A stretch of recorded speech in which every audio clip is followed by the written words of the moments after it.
following video is going to show you how to use colors in Adobe Photoshop. So at the bottom of the screen here, we have our colors. I have my foreground and background color. In order to choose a color and work with it, simply click and you can select any color.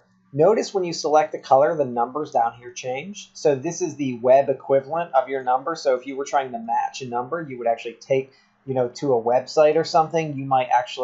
You can just fill in the 6-digit number here.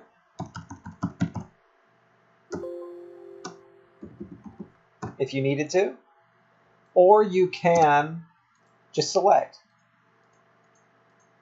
Once you get your color and select it, click OK, and your color has been selected. To change it to a background and reset a new color, I now have 2 colors selected. We're going to get into when you actually use a background color and whatnot. For now, you have this color selected. You can do things like use your paint bucket tool and fill in colors in various places. Now, there are also swatches at the top of the screen.